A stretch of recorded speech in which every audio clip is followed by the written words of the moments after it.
much, Fatima, for these very important words. Might I now call on Dr. Shazeb Khan for about 10 to 12-minute introduction of their paper? Thank you very much. I hope I'm audible to you all. So, first of all, I would like to express my gratitude to this forum, especially to Dr. Caroline, because she was the one who first got in touch with me and proposed the idea. And then I became part of this group, and we discussed and debated the idea of sending our articles or proposing a special issue to Third World Quarterly, and also to test them whether they have learned a lesson or not, or whether they are willing to publish this special issue or not. So, as far as my article is concerned, it's entitled The Iron Dome of Eurocentrism, a Decolonial Reconnaissance of Academic Imperialism in Pakistan. Well, because back then, when the idea first came to me, those were the days when even then the word Iron Dome was quite on, it was in the news. And this Iron Dome of Israel was touted, and that it is invincible. So somehow I thought of Pakistani academia in a similar light, that here and my experience uh, of almost 2 decades back then. I think I should turn off the video perhaps because the internet quality is very bad. So I then thought of this as a metaphor to describe the condition which prevailed here in Pakistan. And I then wrote this paper, and mainly my idea was to explain that why is it that the social sciences and humanities discipline in Pakistani public institutions of higher education continue to remain Eurocentric. So I wanted to study it. And I realized that from its inception, the universities which operate in Pakistan since their inception in the 19th century during British colonial period, that it was a sort of a continuation. And there were three factors which contributed to the hegemony of Euro-American knowledge in Pakistan. The first one was the recruitment logic of the university education. Now, there is ample evidence, as I cite in my paper, that when this document, which is called Wood's Dispatch, Charles Wood, when he sent that to England, the desire or the need to establish universities in uh, this colony, that he had highlighted the need to have a workforce prepared here within India so that uh, uh, the managers of the empire, that they uh, aren't imported from England because they are more expensive. So they wanted an education system which could cater to the needs of the government. So that was one aspect. So it wasn't knowledge creation since the very beginning. And then the other aspect that I've highlighted is the institutionalization of an exclusivist curriculum. While there was ample opportunity, there were books available, and there were reasons to assume, or rather to deduce, that it could have been a comparative curriculum. But then efforts were made to ensure that the curriculum of social science programs or university education, that everything was exclusivist and focused heavily on uh, on a single culture, which was, of course, the culture of the colonizer. And then later on, after so-called independence, that because of the bureaucratic authoritarian state, which remained continually insecure and dependent on Western powers, that there wasn't any effort, any genuine effort to decolonize higher education in Pakistan. So, as far as social sciences in Pakistan are concerned, I've highlighted in my paper, and I've quoted two documents which were published in late 90s and then in early 2000s. Uh, the one was the document which was later published. It was called The State of Social Science in Pakistan. And they have highlighted how various disciplines continue to be Eurocentric. So I've cited both these documents. One was edited by Anayatullah and the other one by Hashmi. And basically, they established an organization which was called Council of Social Scientists of Pakistan. And by then, now I don't think the website exists anymore, but back then the website was there and they had published these documents. So this was perhaps the most serious effort within the Pakistani context in which social science disciplines were audited. And there was a bit of academic audit that was done. And they had highlighted this nature of social science. So, from the time when earliest universities were established in 1857, the first three were established back then, and then the fourth was established here in Punjab, where I work, University of the Punjab. It was established in 1882. So, one interesting aspect of that period of history was the dialectic between Orientalists and Anglicists. Orientalists wanted higher education to be delivered through local languages, while the Anglicists wanted higher education to be delivered through English language. And there was this rather very feverish debate that went on between 1870s, 1880s, and even in the province of Punjab, there were Anglicists and Orientalists, and a newspaper was published called the Tribune, in which articles were written. While the Orientalists, their idea was that the title, they had, well, many arguments. One was that the titles are English and that it is equal to empowerment, and that it is a conspiracy that people of Punjab are being deprived from English education. And this university, the fourth colonial university in Punjab, the Punjab University, should impart education in English and not in local languages. While the Orientalists, who were led by Dr. G.W. Leitner, who became the first registrar of the Punjab University, he was of the opinion that the system which has already been established at Calcutta, especially University of Calcutta, that it promotes rote learning. People are alienated from their languages. They have no depth of understanding, and it is a very detrimental system, and we should do away with it, and we should make Punjab University a model of imparting higher education in local languages. Now, first, a college was established in 1869, which was called the Punjab University College, and certain limitations were highlighted, that the books weren't available in local languages, and the sciences that are taught, that not much information about those sciences is available in local languages. So that's why we are not in a position to impart education through local languages. Anyway, so finally, when the university was established, although it was touted that it's the first truly national university, but a professor of history in 1830s, he wrote that Punjab University is actually a Western university with a minor Oriental wing. Professor Bruce was a professor, so that was his indictment, that it is not at all a national university which imparts education in local languages. Rather, it continues to be a Western university like Calcutta, like earlier universities, and it has a minor Oriental wing. So this ennoblement of Western sciences or Western social sciences, this became part of the structure of university education. And in my paper, I've quoted a poet of Urdu, Akbar Allahabadi, who was critiquing this sort of education in Urdu through his couplets.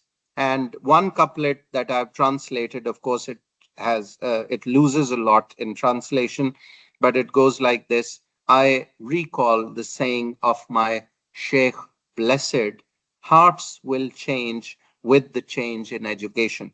So he was continually critiquing this English education, which he and many others there is a lot of debate around this, that this English education is actually an education system which is there to transform the ideology of ideology, not in the negative Western philosophical, Western theoretical sense, but that there is this change of heart, and that it is there to transform the importance of freedom in the minds of local subjects. So in another couplet, he says, "We consider such books worthy of confiscation that teach sons to label their fathers fanatic."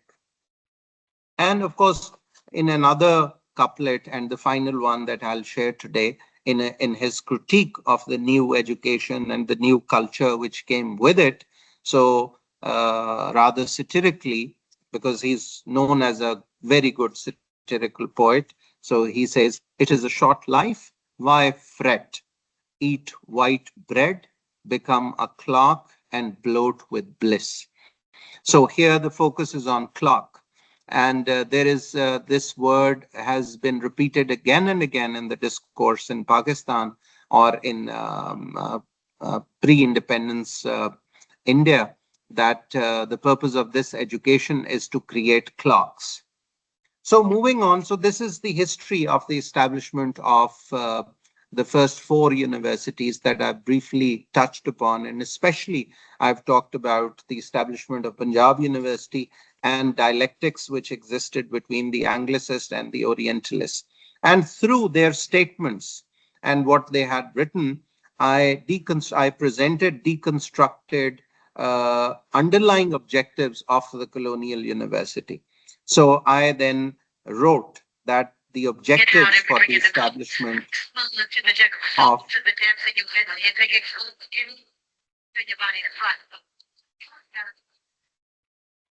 I think somebody, okay.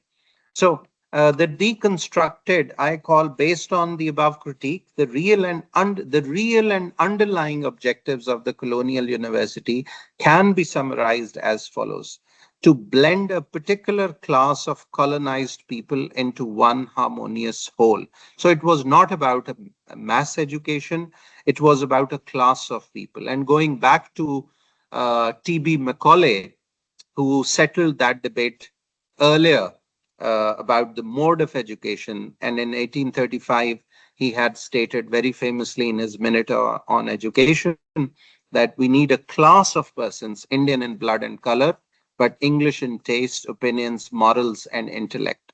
So the purpose of the establishment of these universities, it of course accomplished those objectives. The second one, to divorce students from their vernacular languages and the culture inherent in the literature of their classical languages.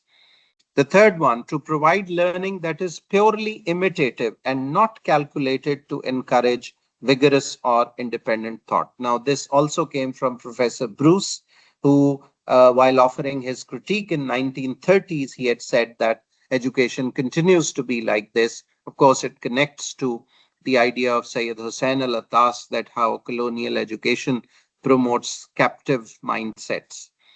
And finally, the fourth one, to strengthen the Western university while keeping a weak Oriental wing.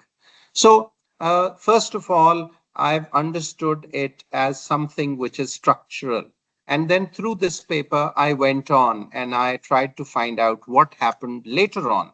And I realized through the critiques that I mentioned a while ago, which were published in 1990s and early 2000s, that all social sciences, scholars from social sciences field, that all of them, they expressed their dismay, they expressed their discontent, they weren't happy with social sciences, how all social sciences bred alienation, how the curriculum was American, and because in 1960s, a lot of grants came from America. At my university as well in 1960s, many new departments were established, although I have not traced all that in this paper. But then, of course, this is something which is, I think, openly available, this information in my context, that in 1960s, many new departments were established through American grant. Institute of Education and Research, my Department of English Language and Literature, Institute of Administrative Sciences, and many new departments were established in my university, which continues to be the biggest in Pakistan. So in my paper, I did a curricular analysis as well of social science disciplines. I looked at the discipline of history and the curriculum, which was issued by the Higher Education Commission of Pakistan, which is the regulator of the higher education in the country, and the curriculum of history, for instance, and the curriculum of political science, international relations, philosophy, and other disciplines. I have mentioned all that in my article, that everything continues to be Eurocentric, and there isn't much that is going on there in terms of decolonization. And quite interestingly, I'll just give this example. For instance, in the discipline of history, there is this subject, history of the Indo-Pak subcontinent.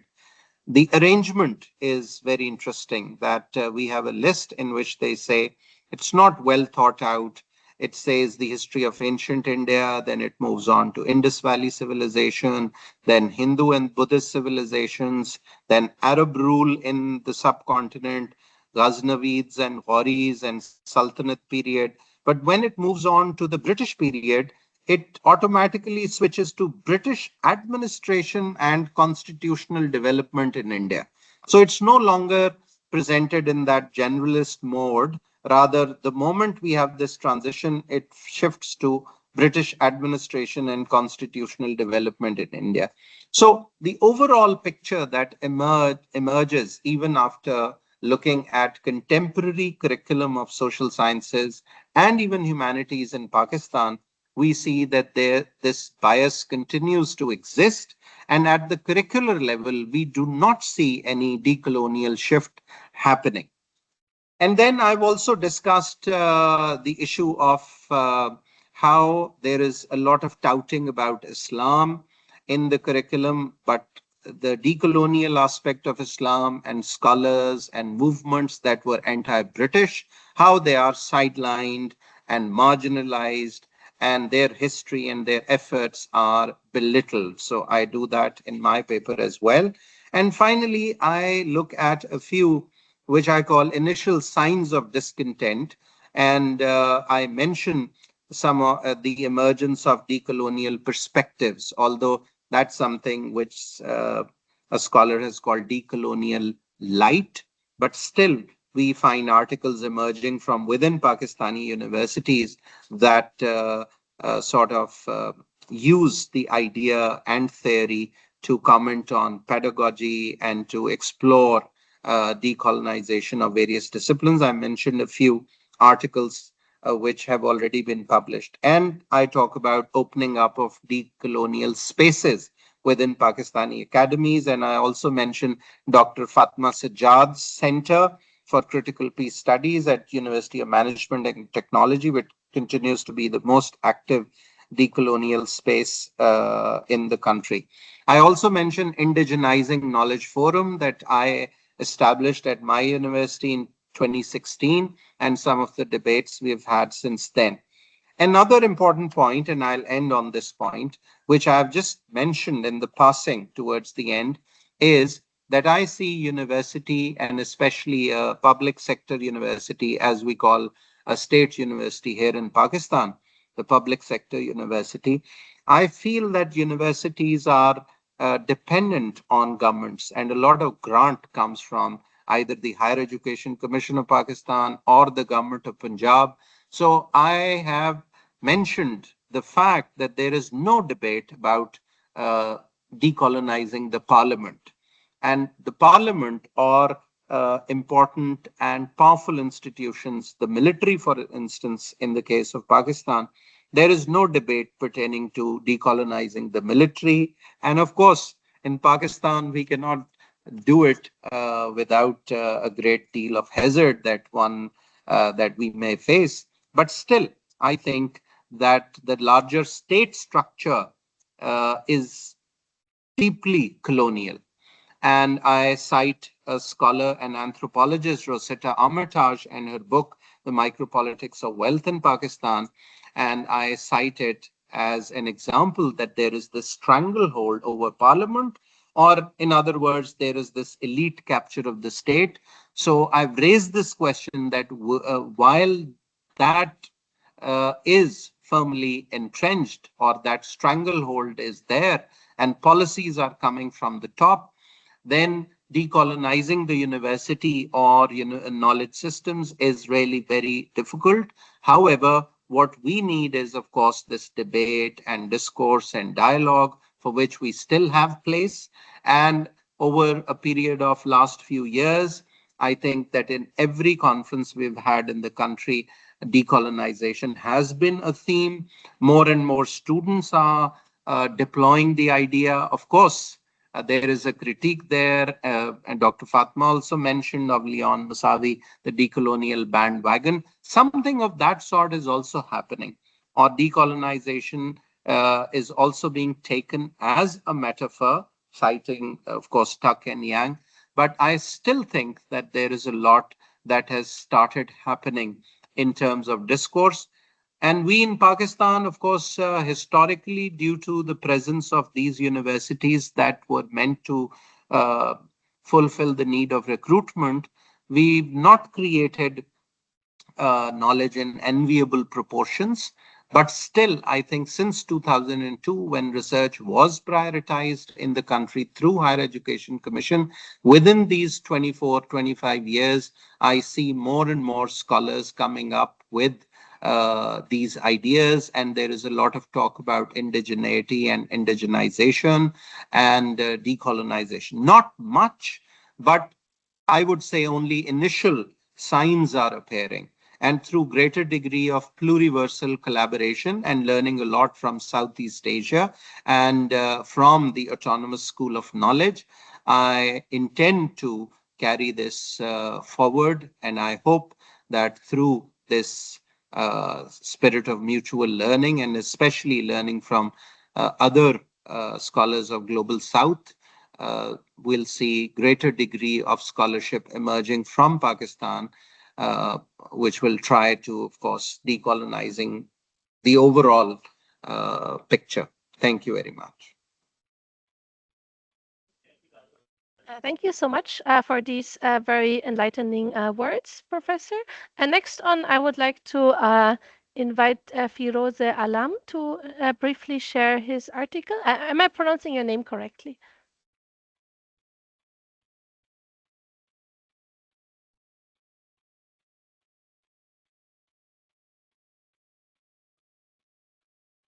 Yes, yes, you are, Okay. Caroline. Okay.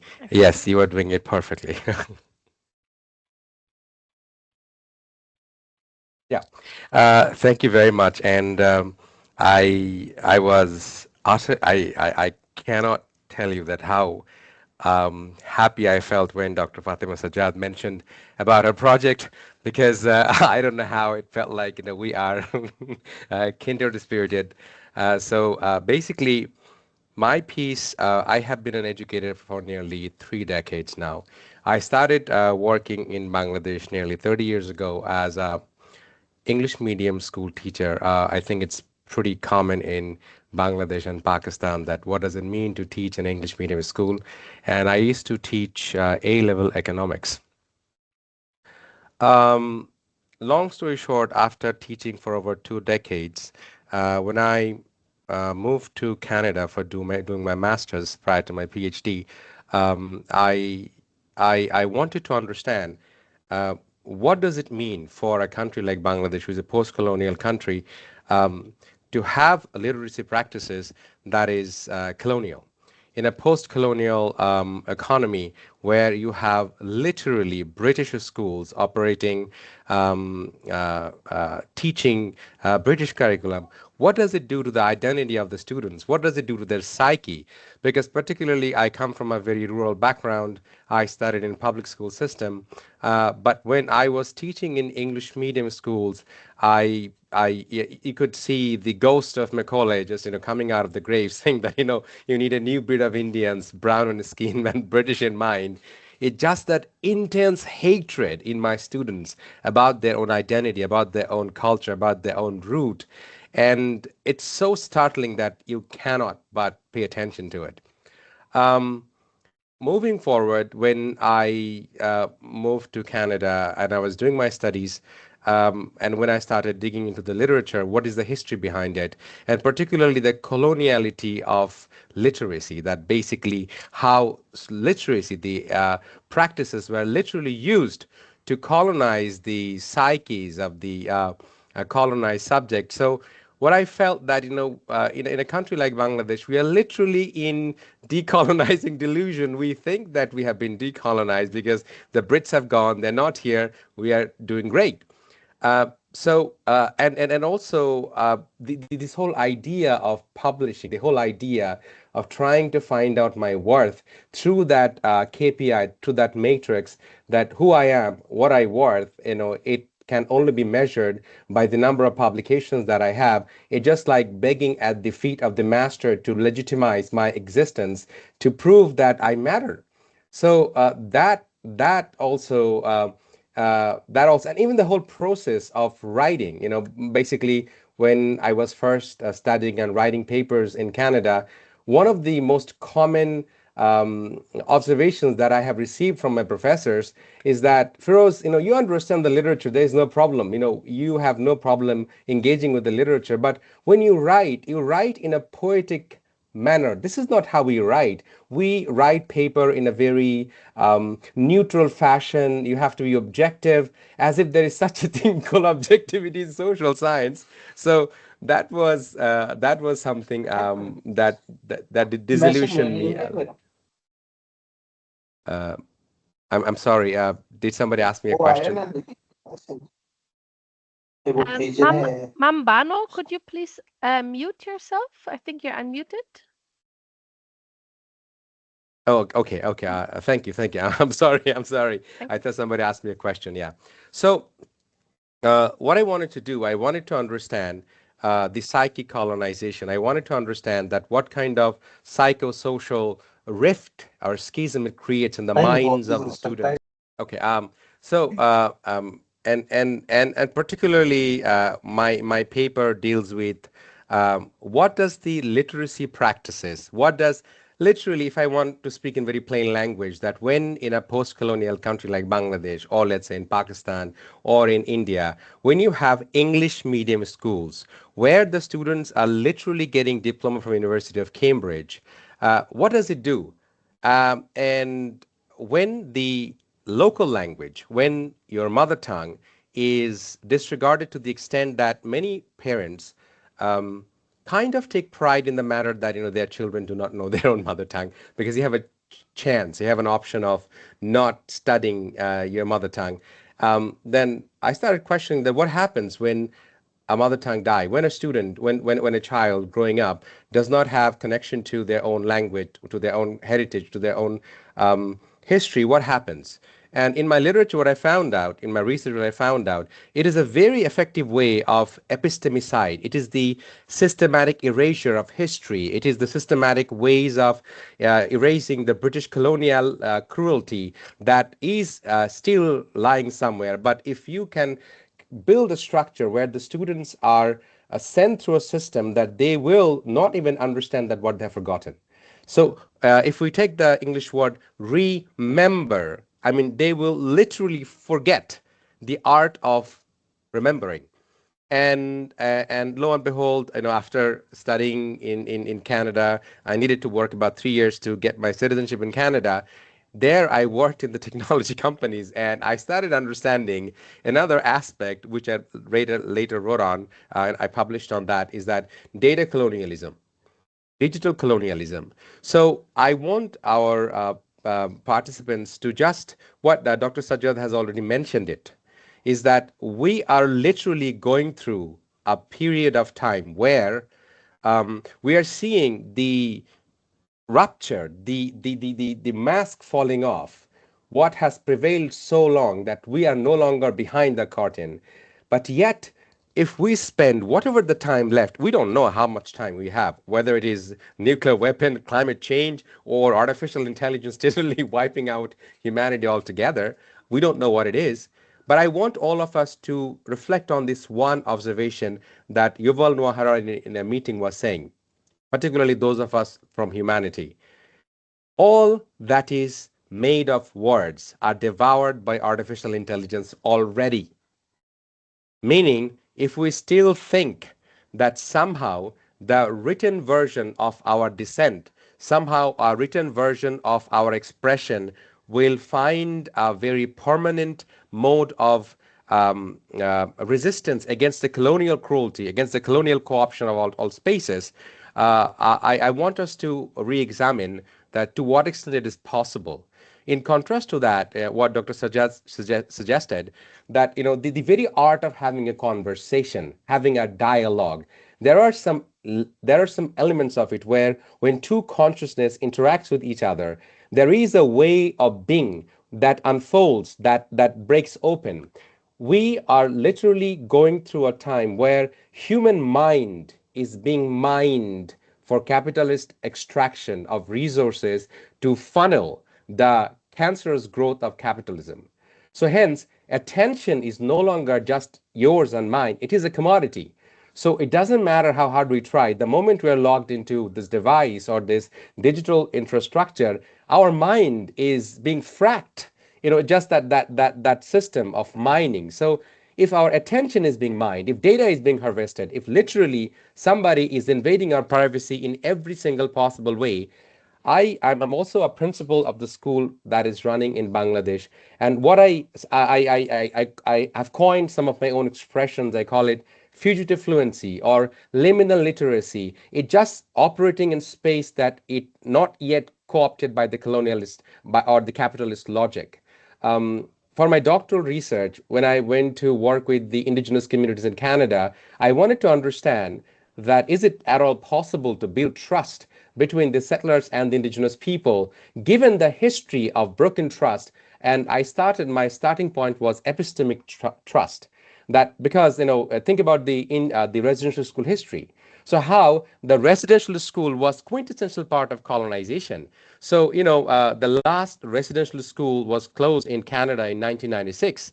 So after going to the communities and working for about 3 years, I started understanding. I read the paper previously, but I started understanding what is academic espionage, social espionage, that we go to these communities who entrust us, but we are literally bound to follow a code of conduct. We are bound to follow the capitalist modality of producing knowledge where we are giving away the last bit of uniqueness these people have to resist against the all engulfing tools of cruelty. So if we go there and we are entrusted and we are using their data, but the way the data is captured, is it possible to capture data from these indigenous communities in its entirety if we want to produce knowledge in the Western paradigm, where we buy into this myth that we can produce knowledge that is objective? So I say it this way, that in my dissertation, this is what I write, that there are two ways of being, is that the academia teaches us to be rational, and that rationality is built on the Western epistemology, and that rationality has already colonized, invaded our psyche to the soul. So in contrast to that rationality, there's another way of being, which is relationality, where you and I, getting into a dialogue, are in a relationship. When my consciousness is interacting with your consciousness, and we are looking, I mean, we already, because of the COVID, because of the global situation, because of the pandemic, because of the ongoing war, it is already too difficult to be in one space, to be with each other, to share a space, to hold space, to be there, to mourn, to suffer, to have compassion. That is already difficult. But in such a situation, when our attention is being fracked, our mind is being mined, I don't know if the old establishment, if the old university structure is at all feasible to resist the colonial cruelty, at all kind of feasible. So this is why, when Dr. Fatim was mentioning is that, yes, we are imperfect being. But even this whole idea, it is a Western Eurocentric hubris. I think, therefore I am, is that, as if it is possible to be perfect. That all elusive perfection, drives us crazy. And in the small amount of time that we are allowed, that we are this spiritual being, experiencing this very brief existence in life, we are pursuing something that elusive, that is never, ever, we can never catch. And by the time we understand it, our life is over. So, so since we are already seeing the onslaught of generative artificial intelligence, we are seeing how the humanities positions are being cut. Harvard University has the highest amount of endowment, compared to any other universities in the world. It has cut down in some of the PhD departments up to 78%. So it's like, we who are researching in the fields of, humanities, we are looking at just like dinosaurs, when the asteroids are coming and, hitting the, planet Earth, we are thinking that we have some kind of future. It's a delusion. We want to be in that comfort. So instead of, staying in that delusional comfort, if we actually embrace for what it is and learn to be with each other and learn to be in relation, and let us remember that we are a people of storyteller. We are not writers.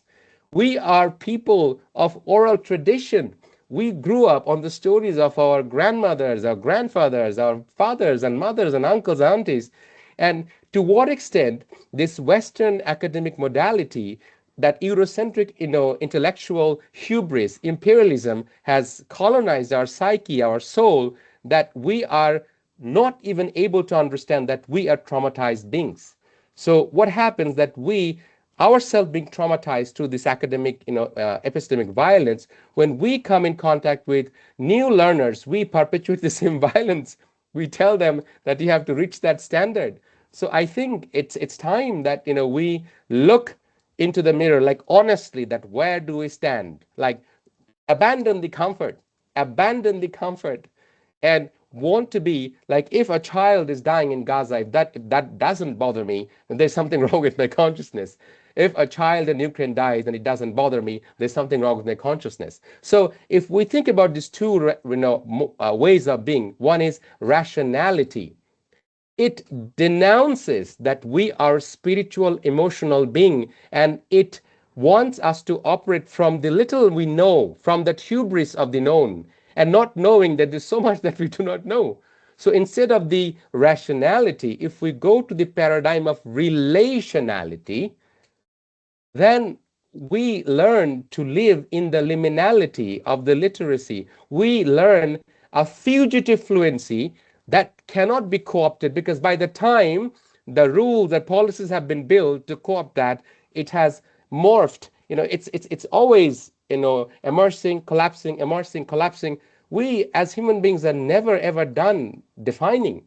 So by the Western epistemic standard, if we give them the authority to define, then obviously decolonization is not going to happen. So Dr. Khan was mentioning, Tarkan Yang's, paper that, decolonization is not a metaphor. I couldn't agree more. So I think, it's time that, we come into a common place, we share our common suffering, and I think humanities has never been so relevant as it is now, if it is operationalized in the space, not in the ivory tower, hoping to be recognized at the master's feet, that someday my papers will be published in the academic journal. It's the messiness of us who we are, that gives us the courage to be who we are, and, abandon, all those expectations, desire to be recognized. So, and embrace our imperfection, with each other. So I think this fugitive fluency, this liminal literacy, this palimpsestic pedagogy that cannot be co-opted, because by the time the capitalist logic gives us a policy, we are done. I want us to remember, how did Kabir was writing his couplets, 2 lines. 2 lines. Was he demanding citation, or the person from Bangladesh Lalon when he was writing? No, they are not doing it. So I think with that, I want to end here, is that uh, literacy is embodied. Literacy is lived. Literacy is not something that is dead, that is in the ivory tower. And let us remember, Paulo Freire, that it's about reading the world. It's not about the word. We have been in the delusion that by reading the word or by practicing the word, we will bring humanity back, or we will bring justice. No, justice is lived together, moment by moment. It's a meaning, it's a purpose. So that's about like what I do, and how I think, and what I'm experiencing and witnessing. Thank you, everyone.